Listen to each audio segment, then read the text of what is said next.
Welcome, everyone, to the GoWP Digital Agency Owner Podcast, where we speak with leaders in our community and we go behind the data to uncover their secrets to business and life success. Before we begin, I would just like to say a few words about GoWP in case anyone listening isn't fully familiar with us.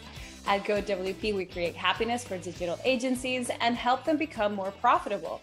Whether it's joining in our incredibly valuable weekly happiness hour calls, or if you're just looking to grow your team with a developer, a copywriter, a designer, or a virtual assistant, we got you covered. We also have services like case studies, blogging services, website maintenance, content edits, page builds that you can completely outsource to our team. So Morayo, who do we have on the show today? Oh, I haven't even introduced myself. I'm Joanne Torres. Don't feel bad. I never introduced myself. I'm Morayo. I think I'm the Director of Creative Services at GoWP. So to answer your question, Joanne, we have an amazing guest today. We're joined today by Mr. Mike Killen. Now, Mike is a man of many titles. He's a lead generation expert, sales coach for funnel builders, published author, agency guru, esteemed partner and friend of GoWP, and most importantly, the founder of Sell Your Service. Seriously, Mike, I basically have told them everything except your birth sign. So yeah, and like you're going through that, and I'm like, oh wow, that's actually a lot of stuff. A lot of it's sort of borderline, but yeah, it's good. I'll take that. That's awesome. Thank you. No, thank you for receiving that. Yeah, I'm really excited to talk to you today. I was mentioning to Mike before we began that have dropped his name without permission twice in previous I'm not like interviews. Beetlejuice. It's not like Candyman where you say it in front of the mirror and then I'll appear behind you trying to pitch you something. You are allowed to talk about me. No, it worked though. I dropped your name and here you are. No, I'm joking because it's, I'm like, well, I know I've heard great things about you, but I'd never spoken with you. So I'm like, I hope he's okay with me just like dropping his name, but I'm really thrilled to have you here. You are beloved by the team at GoWP. So yeah, thanks so much. No, I mean, like I said, kind of before coming on the call, this is one of the few podcasts which I haven't actively tried to get on because I was terrified of being rejected. So because I listen to you guys and there's so much like kind of talking about the podcast and then we'll get into the other stuff. But these are the ones that I like to listen to, which are like conversations, and the questions that you sent over are stuff. I love talking about selling marketing funnels. I'm not invited to many dinner parties because it's all I want to talk about is sales. But actually, there's so much that agency owners want to be a part of. And also at this time, you can't just have those office conversations with people and get to know each other. So I'm pumped to be here. I'm really excited. Oh, cool. Well, I'm glad that you are so open because I want to get something out of the way. I want to address the elephant in the room for all of our listeners. Mike Killen, you are an Englishman. I am. You are. Yeah, it's been verified. So today you're going to be out accenting Joanne and I, and you're actually the first Englishman we've had on the show. So you're shattering ceilings, you're breaking barriers. And I think we should acknowledge that. Can you guys do an English accent? What's your English accent? Oh, no, Maria's the actress. But I'm so bad at accents, but I'm so delighted that you asked. I'm going to try. Yeah, go for it. I definitely want to hear. I 100% want to hear. Well, I'm horrible. I'm horrible, though. That's the funny and sad part of it. So actually, we do have a planned section in today's questions where maybe I can show off my bad British accent skills. But you never know. My Cockney might just come out, mate. See how horrible that is? That's not terrible. It's not terrible. It's not terrible at all. I've heard a lot worse. Marvel and Disney seem to be on top of like, let's do some bad British accents at the moment. So that's fine with me. Oh, please. That was polite British talk for my Lord, woman. Put, tar in your mouth. That's exactly it. No, this is good. We're off to a great start. I think we're going to have fun. But no, I bring this up to just touch on just how beautifully diverse the WordPress community is. And we're talking to you today. You're in England, we're in the US. And I was just curious as we start off, could you tell us a little bit about your path? How did you grow up as a young lad in bucolic England and find WordPress? And that's written, by the way, guys, word for word in the document. It was young lad in England, and I had to be like, I was like, yeah, I guess I was at one point. So A wee lad. a wee lad, yeah. So kind of going like way back, I was born in London, but I'm the first in my family to have been born in the UK, like for a long time, maybe ever. I don't know how it works, but my father, a biological father's from New Zealand, so I'm half Maori, which are like the indigenous people in New Zealand, and my mother was born in East Africa. She's white, but she was born in East Africa, and they came over to the UK. So I had a really interesting kind of childhood growing up in London, very multicultural parents, everything was kind of normal. And then I moved down to the southwest of England. People down this part of the world will know what that's like. It's very, very rural, and it was a big culture shock when I was a kid. And also, I am mixed race, but I'm not particularly dark. Like in London, I didn't stand out. In the States, I definitely don't stand out.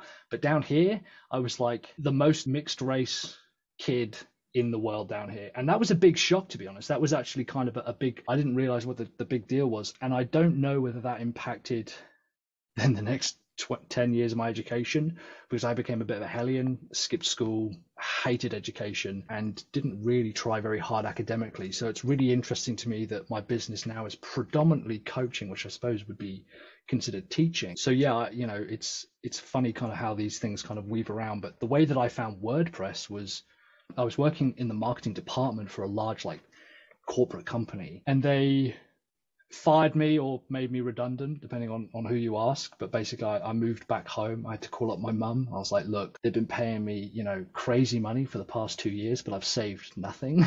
So I need to get my old childhood room back. And was like, right, I'm going to start an agency. I'm going to do something else, because I definitely don't want to go back to work ever again. And I think a colleague of mine, a guy who still does all of my emails and still does all of my websites, a guy called Michael Mertens, just based down here. He just runs a small business. He introduced me to WordPress. I was like, this doesn't seem too bad. And the way I came onto you guys was I was working with Troy at what is now Agency Mavericks, but was WP Elevation. And he was like, you need to check out this company. And at the time, this is way back, you guys just did maintenance. But that to me was like, I can just outsource this and I can just sell it and put a profit margin on top of it. Mm-hmm. Like, how awesome is that? So it was like a lifesaver for me. And it was just kind of interesting seeing how all of this stuff, everything's become an app now, basically, and people can start agencies from scratch. So it kind of weaved around a little bit. But yeah, I'm super stoked about where I landed and met some great people. As you mentioned, it's very, very multicultural, and there's a lot of different backgrounds, a lot of different people doing a lot of different things. So it's a really, really diverse group of people to have some really good conversations with.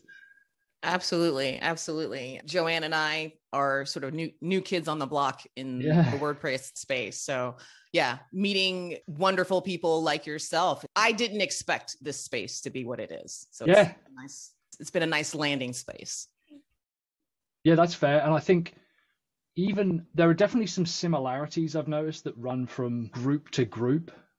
And there are definitely kind of like little micro tribes based around, and kind of WordPress as a kind of business, I guess, constantly talks about community, and there's some people who do it better than others in my opinion. But it's been interesting seeing, I think as well, it's kind of like being a chef, which is basically what I was before I decided to get a job with air conditioning. Was I trained to be a chef, and that's one of the few jobs, and WordPress I think is similar, where it doesn't matter where you've come from, you can still build a decent income, a decent lifestyle, meet some interesting people without having to necessarily have access to the same either educational privileges or whatever that some other careers just aren't going to happen for some people. So yeah, it's kind of cool like that to see all the different backgrounds and divergences that come from it.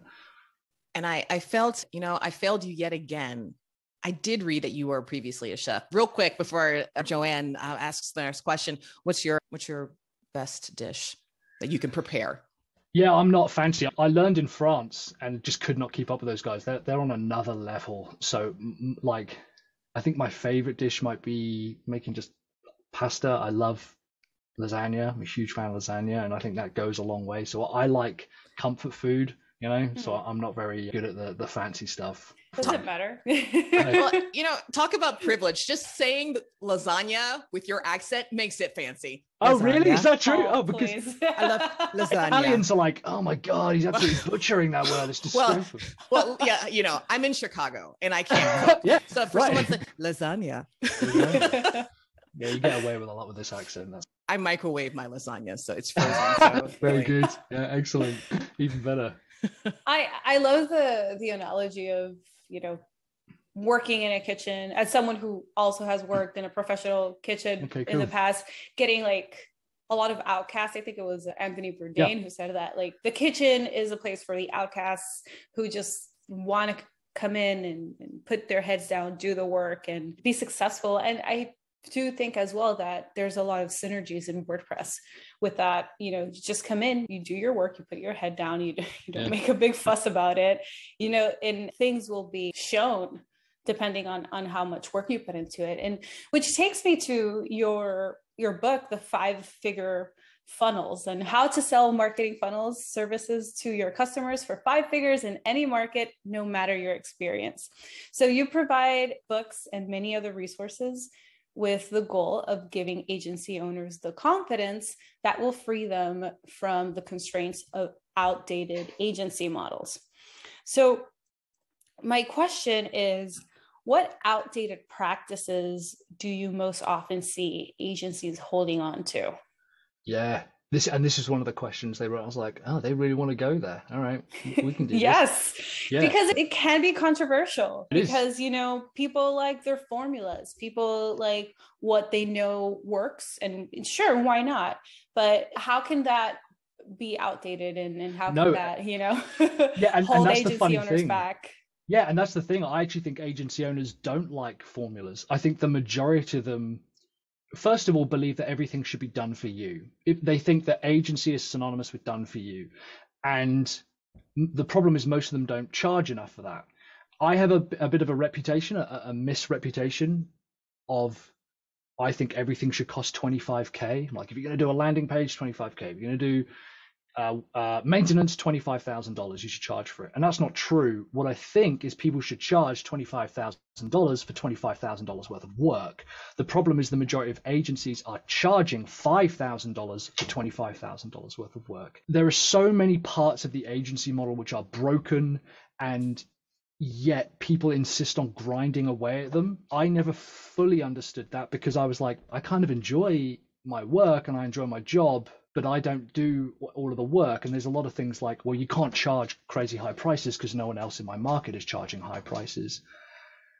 So there's a lot around agencies, specifically around like experience. People say, well, I've been doing this 20 years. I'm like, so what?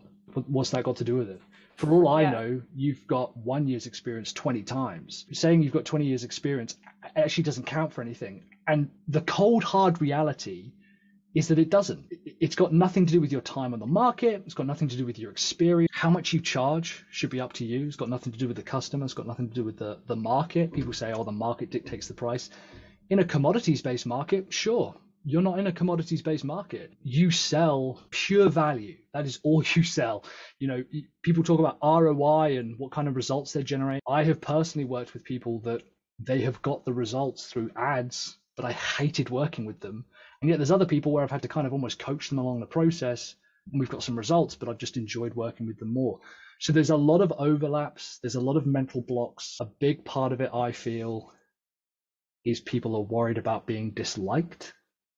And so they don't want to be like, I'm going to charge crazy high prices. I didn't have a problem being disliked for a bunch of reasons, but places like WordCamp, I'm ashamed to say, I'm not asked to talk there anymore or give talks because I'm like, you guys should be charging more money. And I can prove to you should be charging more money. But for some reason, there's a significant portion of agency owners who don't like making money, and they think it's because they either don't have the experience or the skill. And we know that that's not true. So there's a lot of parts of that model that I think are broken. We can go into more detail about that, but it's a real shame because I see people working really hard, frankly, aren't being rewarded financially and with the security that they want, purely because someone else told them that they should be charging this much, or other people aren't charging as much of them. It doesn't make any sense to me. Mm-hmm. Do you think some of that comes from like a lack of confidence or some kind of imposter syndrome? Like, do you have an inkling of where that root cause is coming from? Yeah, I do. So it actually pretty much all fundamentally comes down to our fear of being disliked for a variety of reasons. That to me is the core reason why it drives most people to do most things. and then we invent. This is again controversial, and I understand it. There's no way we can go into this in enough time, even if we had days to do this. But things like imposter syndrome, completely real. I have it. I constantly think, this is it. This is the call where they're finally going to realize he does not know what he's talking about. And I'm like, well, I'm not funny, so I sure as hell haven't got that to fall back on. So of course that fear is constantly there, but at the same time, our fear of being disliked is also very good at inventing things such as imposter syndrome. What a convenient thing for me to go, oh, I couldn't possibly charge higher prices or say that I'm the world's #1 expert in this area because ... I have imposter syndrome. In actual fact, most of the time it's flipped round. You don't want to raise your prices because you ultimately don't want to be disliked. So you invent this idea of having imposter syndrome. I know sounds a bit mixed up, but no, I get it. I get it. It's the whole, we can rationalize any kind of behavior towards, in order not to not do something or to do something on the flip side. Yeah, we can talk about this exactly. all this goes day. long. Yeah, this is definitely, of course, every specific situation. I think it really boils down to like confidence and mindset. And Morayo, you have a really good segue into this. Yeah. And I just, it's interesting. Mike said, he was joking saying, I don't do comedy. I don't have that to fall back on if I'm discovered as an imposter. But I was laughing and smiling when you said that, because it was so vulnerable and real. And it struck me in a comedic way. So I think that's a lesson too, with like our truth is in our vulnerability sometimes. And, every week we talk with agency owners during the happiness hour calls, and they are very open with sharing vulnerabilities and struggles and wins. What I love about you're the quality and the information and the honesty that you share in your videos that are available on my YouTube channel. And it makes me think about creating content like that, creating podcasts, which for us, I don't know how many months ago we launched, Joanne, 4 months ago, something like that. I'm going to try to keep this as topical as possible and not mention any dates. No, I was just thinking about 4 months, for a couple of months ago. Yeah, we launched a couple of months ago. Yeah, a few months ago. It was like it was yesterday, right? Last week. Last week, live right now, first time. But that really resonates with me, because I know a lot of agency owners who attend the happiness hours have just launched a blog or just launched a podcast, and they are very open about their trepidation about launching the podcasts for a variety of reasons. Sometimes it's time, but also sometimes it's the fear of my voice doesn't need to be added to this, this space. And that resonated with me, because I remember, for me, it's not an issue. Pardon me. It wasn't an issue of imposter syndrome, because I never tried to pretend that I was an expert in the WordPress space. I was very raw. This is me. This is what you get. But I was the fear of being disliked. Like you mentioned, I was worried about being called out in a public space, like on a YouTube comment, which is like the pit of hell, YouTube comments, right? Yeah. And Chris Lemma said something to me. I shared this concern with him, and he said, well, don't you have a delete button? And I was like, well, yeah, I got a delete button, Chris. But he was like, no, you don't have to give space and air to someone's negativity. And I heard you speak about handling negative commenters, and you don't hit delete. You have a very unique way of dealing with them. Can you care to elaborate on how you handle the negative Nancys and Neds out there? So that's really interesting. So, for example, I know you want to keep it topical. How was that last episode of Seinfeld? Crazy, right? So it was great. Hope they got to do good things. Yeah, exactly. So my next book is going out, and so we do like cover revisions and tests and blah blah blah. And the amount of, I'm going to say, because you guys only do audio, right? In air quotes, constructive feedback that I have had about the covers and the copy and the typeset and stuff. It's fascinating to me that people can't help themselves but give feedback. It's like something is boring into them, like whatever video I've created, or anyone, blog posts, tweets, whatever. And there's a few like models that explain this. But ultimately, my response is to agree with people. And it freaks them out. It freaks them out real bad. First of So typically if someone was to say, Mike Killen, you don't know what you're talking about, and I get that regularly, like, how could you possibly say this? You obviously have no experience. You obviously don't take your business very seriously, and you don't know what you're talking about. I go, I agree, man. You're probably right. And they're like, oh. Disarmed. Okay. I'm like, great, cool. What else you want to talk about, buddy? Anything anyone ever says is a direct reflection of them. It's got nothing to do with you. Just like other people's opinions of you are none of your business. There's nothing you can do about it. We have all worked with people and we have been polite and courteous and helpful, and they've still taken a dislike to us. So what that shows is that how other people feel about us has got nothing to do with us. It's a direct reflection of themselves. And no matter people's opinions, again, like I have people saying, Mike, I just want to protect you from this really bad potential decision you're going to make. I think this content you're putting out, this cover or this video is really, really bad. Like, awesome. Thanks very much. Yeah, it probably will be. What else? Oh, no, that was it. It's got nothing to do with me. It's all about them. Typically, and the internet is a funny way of reflecting this. And again, we're kind of not always in the agency space when I'm talking about this stuff, not at all the agency space. A lot of people feel like they're not in control of their own life. They have a real problem feeling that there's a lot of outside influences, and that makes people very angry. And the way that they can express that anger is by taking control of someone else's life, predominantly through negative comments, constructive feedback, even if it's with love or whatever. It's this way of being able to take control of other people's tasks. So when you go, I agree with you. Yeah, it's not very good. I don't know what I'm talking about. I completely agree with you. Anything further than that becomes pretty obvious when they get like really angry. It's like, well, why would you possibly stay around here? But it never does get that far. What they want is they're looking for conflict. They actually are looking for someone to argue with, and therefore they can exert more control over you. That's how that cycle works. So it's not only for me to be able to be like, it's a bit like forgiveness. Forgiveness isn't for the other person who has wronged you. Forgiveness is for you to say, this actually doesn't have to impact me or my life anymore. I can live however I want. What you have done to me in the past doesn't affect how I'm going to live in the future. So what you say now in this comment, great. Okay, fantastic. What else have you got? And it's important to understand that if you are doing something that you truly, truly believe is right, or even helpful to one person, you have to believe that. And if 100 other people say this is nonsense and this is wrong, and it goes both ways, like even things that you don't agree with, you have to accept that person thinks they're being helpful. You have to understand that, yeah, naturally you're going to attract people who don't want that, but it's got nothing to do with you.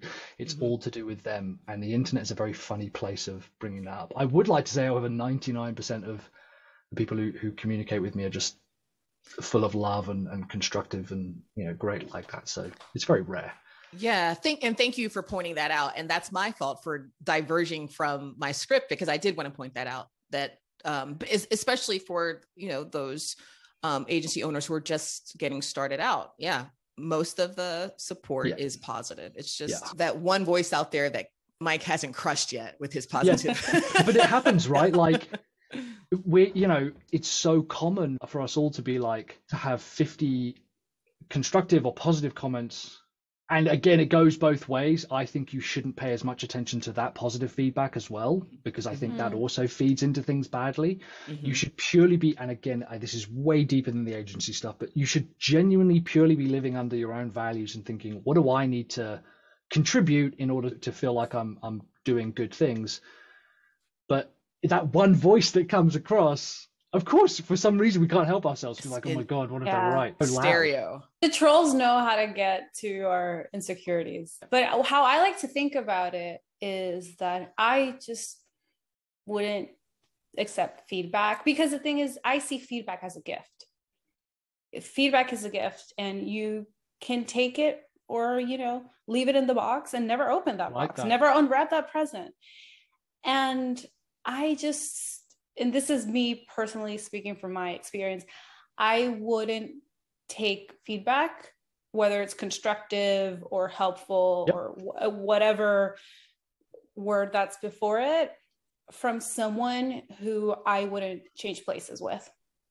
That's such a good way of putting it. Yeah. If I wouldn't change places with you, or not, maybe that's a little bit extreme, or it's just feedback is so tricky because it is such an important tool for growth and for advancing whether it's in your career or your personal life or in a course you're taking.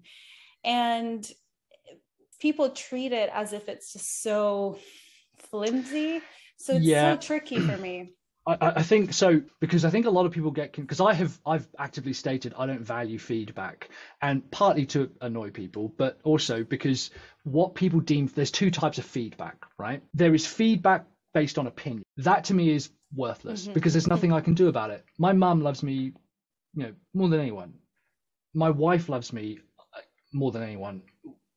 There are things that we don't always agree on. Of course there are. There are things that are like, Mike is doing something really, really stupid. We can't always agree on everything. Opinion to me is basically meaningless in that respect, especially when you produce something. When you create something, whether it's blog content, posts or whatever, and someone gives you feedback based on their opinion, it ultimately is meaningless. If you are really clear about the goal that you have for that post, and you say, I want to create a bunch of engagement and I want to connect with 10 other business owners, or I want to create $100,000 a week business, or I want to sell, 50,000 books, and all of the opinions tell you to go the other way, but the actual feedback in the data says you haven't reached this goal, 100% listen to that. Obviously, that's the problem, is I think people are really quick to listen to opinion without any kind of data behind it. It's a tricky line, and I understand. I really like your thing about being a gift. The one I heard, if I wouldn't take advice from you, why would I listen to your criticism? And I was like, that's kind of interesting. If I wouldn't, not quite replace myself, but if I don't look up to you, maybe I wouldn't want to change it. I understand opinion can come from experience, but not everyone's right all the time. And this is the thing, everyone thinks they're right. So I'm like, do you know what? I know what the goal is for this. I'm going to actually listen to what the data tells me about it. And if it pisses off my audience, then I know not to do something like that again, because that's obviously not the goal. That's very, very different from listening to one or two people who feel that they need to offer you constructive feedback based on their own mindset. Yeah, and you've challenged people in the past. For example, you have a very high I have a very specific use case in terms of challenging people, because you have a very very high conversion rate in one of your landing pages. It's called a high converting squeeze page to collect email addresses, right? And you have over 60% conversion rate, which is fantastic. For those who would like a free copy of this template, you can head over to Mike Killen's YouTube channel. But right now, we'll talk a little bit more about this use case and how you've had designers approach you and say, man, you're doing it all wrong. They don't look good. They don't look good. So you've challenged them and said that you're happy to work with them if they can beat your conversion rate with their design. Has any designer accepted your challenge? And what are the specific? All right. And I want to get into the specific of the features as well. But first, have they accepted your challenge? I've had 2 accept and not get anywhere close. Right, I probably get 1 email a week. So let's say I've been getting them the past couple of years. It's longer than that, but it's easily 100, 150 people. And now I don't even bother responding to them. But occasionally someone will go into my DMs and they'll want to have a conversation with me and say, look, man, these pages really suck. I'm like, great. Why do they suck? Tell me why. And they go, well, because, they don't look professional. They're ugly. They're direct response marketing style. I think we could do more for the brand. And my first question is always, I don't know how you can diagnose something without knowing the problem. Tell me what the problem is with the website. What's my goal with the website? I go, oh, I don't really know what your goal is with the website. I'm like, well, then it's really difficult for you to tell me that the design is bad, because the goal is to do conversions. So far, and I'll send them screenshots, it's not even like, on a good day, it's 60%. It's 60% concurrently. We do 10 to 30 leads a day through that single page, which I give on my YouTube channel. Just that page, right? 10 to 30 leads a day, 60%, plus something like a 1 to 1.5% sales conversion on the page afterwards, and then a 30% sale conversion on the page after that, right? It basically, that single page allowed me to take 9 months off last year. Because designers, and I'm having a go at designers, that it's a case of a little learning is a dangerous thing. and it's the Dunning-Kruger effect in full-blown example. The ones who have learned a little bit are like, well, you could do the parallax and the scrolling, and you could tell them this and have the video. And it's interesting because it's never experienced designers who challenge me on it, because they know that design is getting to the point. A good design is something that does the job well. Whether it looks right is irrelevant. Again, that's opinion-based marketing. Opinion doesn't have a place in marketing. If you are looking to execute a function, and my goal is to generate as many leads from the amount of traffic that visit this site, if you can do better than that, great. And I've done the same with sales pages, email campaigns. It's why we've hired a YouTube producer, because I'm like, the YouTube channel isn't anywhere close to where I want it to be. I want you to tell me what's wrong. And so he's like, there's too much content, it's all over the place. He's ripping it to pieces. If he can categorically prove that we can get higher views on more videos and get more subscribers, of course I'll be wrong. I'm glad to be wrong. What a wonderful world to have everyone else tell me what I can do better in my business. That's fantastic. But it has to be based around the data coming from the goals. And way too often people will start listening to, you know, these great ideas, but they're not based in anything. So if people can beat my conversion rate, I'm super, super happy to work with you. But so far, no one has. And they've been like miserably not even close. Like 5 to 10% conversion rate. So yeah, I think it's a big lesson in that if you don't know the goal that the person is aiming for, you probably shouldn't have a go at them. You should probably diagnose it first. Yeah. I think we should. Oh, go ahead. Sorry. Go ahead. What if you could just tell us a little bit of the specific features of the design that gets that conversion? Yeah, it's one goal. I just want to get your email address, maybe your name, and maybe your phone number as well. I have a super compelling headline. That's it. The headline makes the sale. So if you're an agency owner and maybe you work with dentists, you want to say to your dentists, like, I'm going to show you how to book 12 new dental clients every single month, like clockwork, without having to spend a ton of money on ads. That's a super specific headline. Click a button, that opens up a pop-up, and that's where they put their email address in. We call that a click pop or a 2-stage opt-in. And then a couple of bullet points maybe on, again, specifics, but they're benefits. Don't say it's a PDF, don't say it's an ebook, don't say it's a course, don't say it's whatever. It doesn't matter what the content is.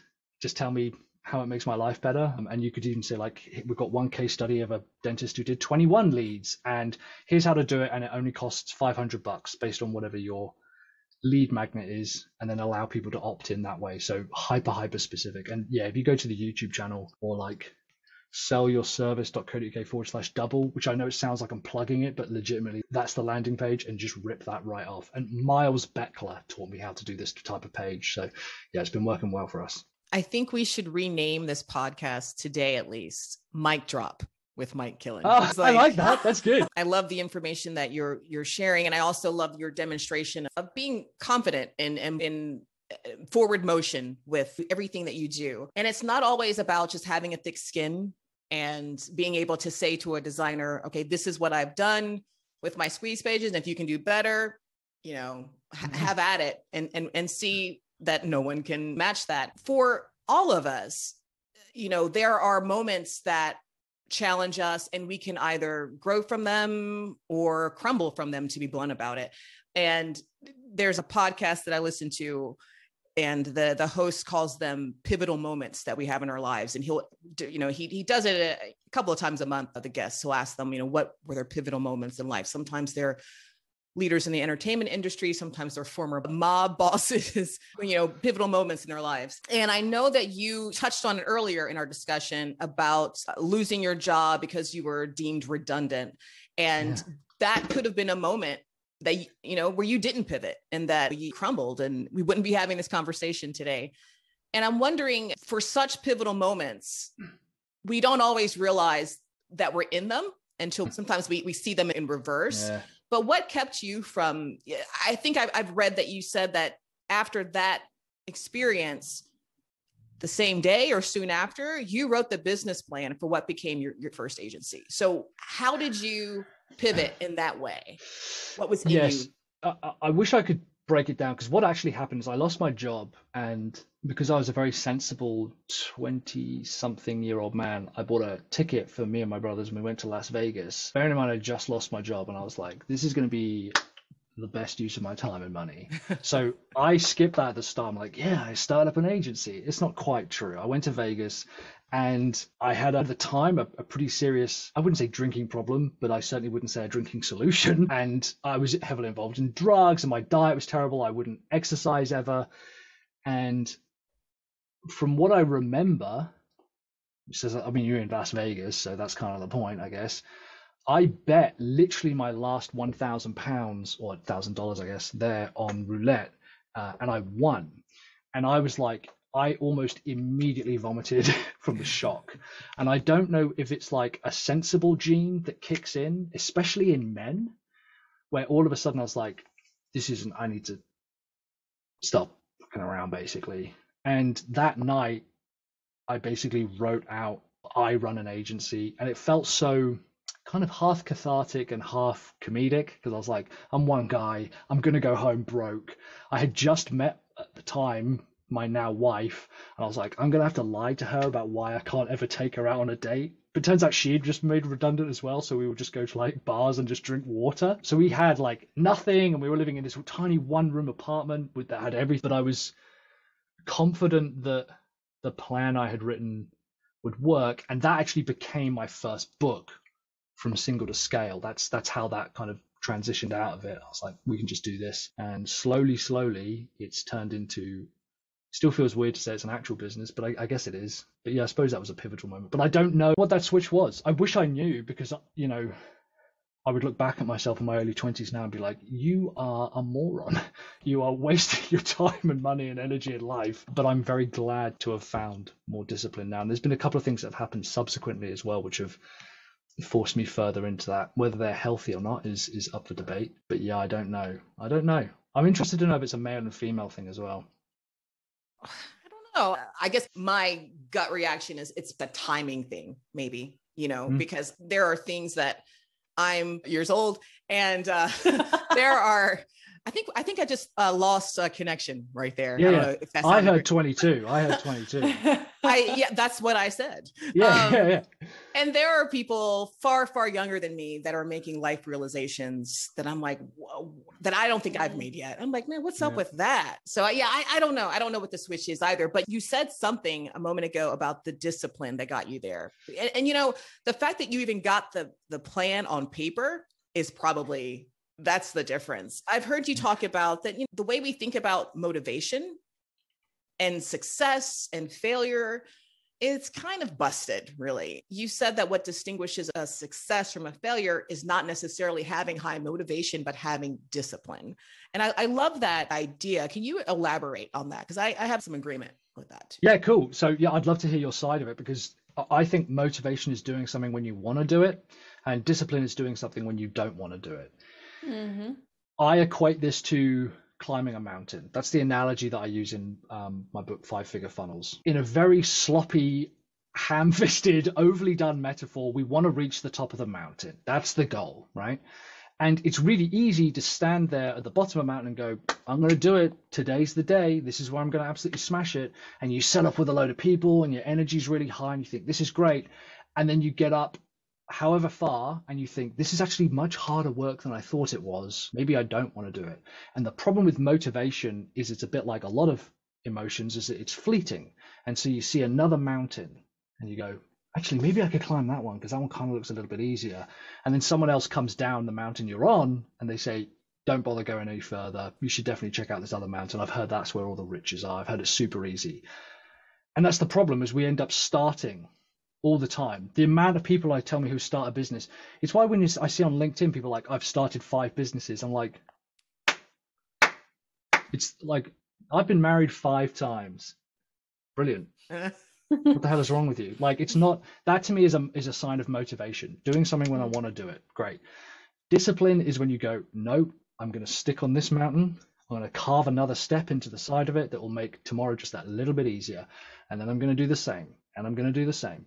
And the problem is, from the outside, it's very, very boring. Social media is really good at capturing the people who have got to the top or who are right at the bottom, super pumped about getting there. Everything from food, exercise, relationships. Relationships require discipline. You have to set aside time to invest with the people that you love. It's not a case of just whether things work out. I think we've all seen that. And again, I know you want to keep it topical, but over the last couple of years, we've seen just how far relationships can go and the strain that they can come under, even though in theory, on paper, it makes more sense and it should be easier because you're there in the same space. So discipline to me is what I would rather look for, and I would rather know what habits people have, and I'd rather know what they don't like doing but they still do every day. I don't like waking up at 5:30 every day. I'm not pumped to do it. I'm not like, come on. I never feel that. The first thing I think is, man, that bed is soft and warm. But I'm like, you have to get up. You need to keep moving.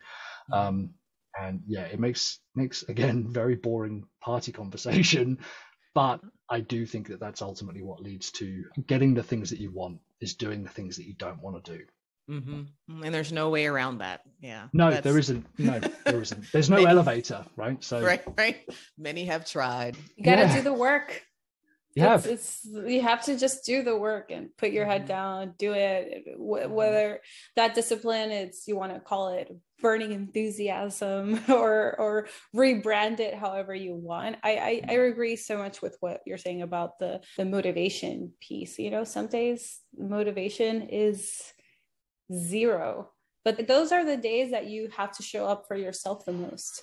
Because I think that's when the magic happens, because that is where you have the space to create happiness. Think of something new to do, find motivation, create motivation for yourself. Because if you're just cruising through life, then that's definitely a choice. That is a choice. 100%. And you know, it's really funny because I regularly get people message me saying, hey Mike, someone else is teaching people how to sell marketing funnels, or someone's got a really similar course to you talking about how to do sales training. I'm like, awesome, let's see if they're around in 18 months time. I've been doing this for 10 years now. I know how hard it is. I know how hard the work is. I know how frustrating it is. And sure enough, you can look back and we will consistently see people who have started up. And this is why competition is irrelevant. A lot of agencies are like, and you said as well, like with creating content, people are like, oh, should my voice get involved? The world, 99% of the world's content is people who had loads of motivation for 3 weeks. All right, great. What you have to do is just play the game longer than them. And by definition, you'll be successful because you'll have more things than them because you've stuck at it longer. So it's not just a case of, does the world really need my voice? Yeah, because most people get super pumped up for 3 weeks and then nothing. Instagram is littered with accounts of people who are like, I'm going to create this amazing account. And then 6 weeks later, it dies off because it's hard work and they see another opportunity that they think is going to be easier. So they start again. That's why discipline ultimately wins the day. Absolutely. That was one of those conversations that I heard too, the pivotal moment conversations. One of the guests was asked, you know, how did you make it? And he just said, I just outlasted everybody else. Yeah. This is no more complex than that. I tell you what is complex. What was complex was finding, you know, I think we've prided ourselves of being able to really shock our guests on this podcast with some obscure fact that we found out, right? I know. And you stumped me. But that being said, our conversation has been so rich. But we thought we would have a little fun with you, Mike. Yeah. And have a lightning round. Okay. And it's just like it sounds. We're going to just like about 60 seconds of just, you know, firing questions at you, and you don't have to think about it. There's no right or wrong. It's your gut, your heart, the window into your soul. So the theme for your lightning round is, you know, we have mentioned that you are an Englishman. Oh. See, I didn't form up at all. That's horrible. But anyway, he's a English Kiwi. English Kiwi. Yeah, very good. Yeah. English Kiwi. And so the theme for you is, you're doing it wrong, US of A. What is that? What was that? That was good. It was a good British accent. No, it wasn't, Mike. But, stop. It was. No, I can't. No, I'm really sorry. That was. I know. What are you doing? What are you doing wrong, England? US. Oh yeah. So that's the theme. Yeah. All right. So all right. Everybody ready for this lightning round? All right. Let's do it. I'm pumped. Mike Killen. All right. The clock is starting. So essentially, what resonates with you? What's the right way to do it? All right.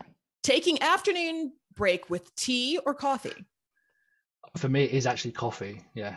But I would still say, let's go for afternoon tea, but I would order a coffee. Setting your daily schedule or setting your daily schedule? Schedule? I think I would say schedule. Yeah, that's what I would say. That's interesting.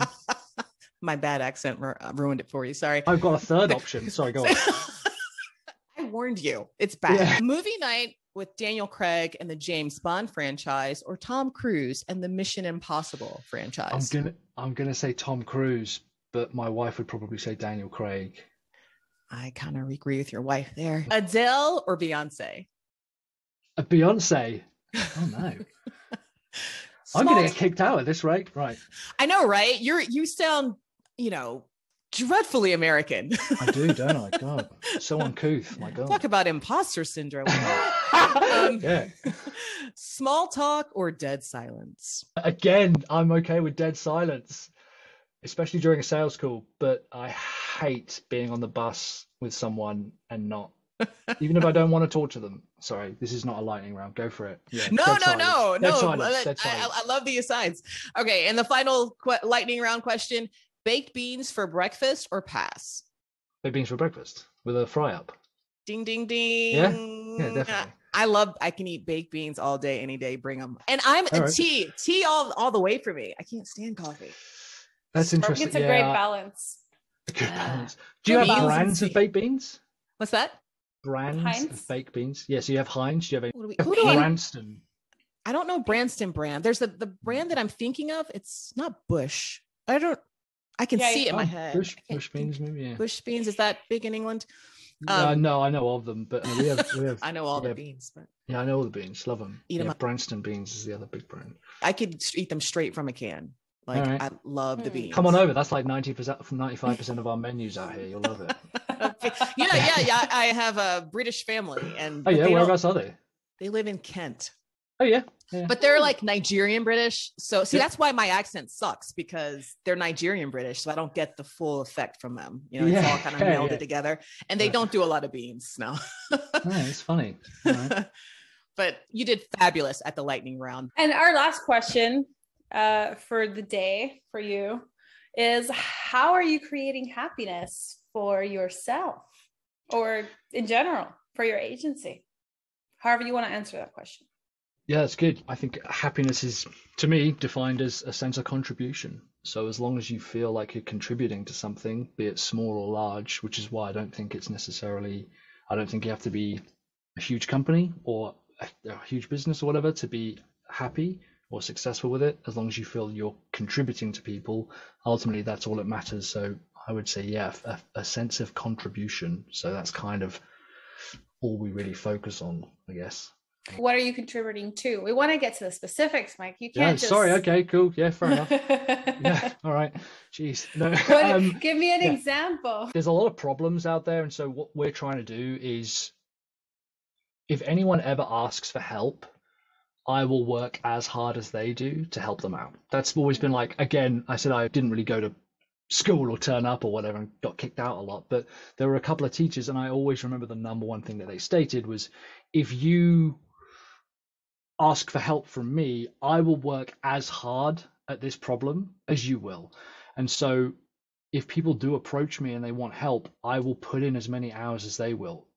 Often the problem is, again, what they want is a silver bullet. They don't want to put in the hours, but I will gladly work as hard. And so that's why I'm committed to constantly creating content, almost to our detriment, frankly, because it kind of weeds out people who really, really, really want it. If you really, really want it, you'll go for it. And I will do everything I can to help you out, whatever it is, if you are also willing to put into the work. And so that's kind of a core thing of what we do. And we help people be disliked as well, which sounds strange, but that's a big part of confidence, I think, is helping people understand that it's okay to be disliked by a small fraction of people, because a small fraction of people will absolutely adore you. And those are the ones that really, really matter. When it boils down, that's all that really matters, Yeah, if you're not being a little bit polarizing, if you're just pleasing everyone, you're not doing something right. There's something you're doing wrong. Yeah, pretty much. And it's unhealthy. Like, I've never met anyone who tries to please anyone who's ever happy. Like, they're always miserable because they're constantly being pulled in so many different directions. So I'd rather accept, this is what makes me happy. Some people aren't going to like that. That is absolutely fine. But there is another significant portion of people who do like what I do. And I feel connected with them, and I want to continue contributing to them. So, yeah, again, deeper than the agency stuff, but that's why you guys write the good questions. That's good, no, that's what we're here for. The deeper than, you know, the agency. Yeah, that's what we're here for. I've really enjoyed this conversation. I think it's beautiful. I love what you said, Mike. Too. Thank you so much for being our guest. And I want to thank you even further. I will send you some US beans from the US of A and a special exclusive recording of me doing a much better British accent, because I think I got shy today. Got intimidated. You're like legit. And so, And it's like holidays are coming up. My gift to you. So your nightmares will be filled with me. Yeah, I'm going to turn that into my ringtone. All right, come back and bite you. Pick it up. And the can you're opening as well. The problem is any other British guests, or I should say British guests you've got coming on, they'll want to hear it as well. No, they're all banned. You might be making... They're all banned at this point. I've made it. Yeah. Told you. Just me. You shattered the ceiling, and then we just, covered that. You can add it to your website. Only British person invited. Only British Kiwi on the GoWP Agency Owner podcast. With a can of beans in your hand. Yeah, I'm going to love that. That's perfect. So for our listeners, you can go and read more about Mike at sellyourservice.co.uk. because he's British, and check out his library of videos on his YouTube channel. Thank you so much. Thank you for having me, guys. It's been a pleasure. Thank you. Yeah, thank you so much, everyone who has listened or watched over on YouTube. Don't forget to like and subscribe, and you can get this episode and other episodes of GoWP's Digital Agency Owner Podcast wherever you get your podcasts. And just a quick reminder, at GoWP, we want to help you become more profitable, whether it's by listening to our podcast, joining in our weekly happiness hours, viewing informative webinars hosted by our friends, such as Mike Killen and other friends in the WordPress community, and of course, by growing your team with our super skilled developers, copywriters, designers, or virtual assistants. Go to GoWP.com to read more about our services and to schedule a call. Thank you.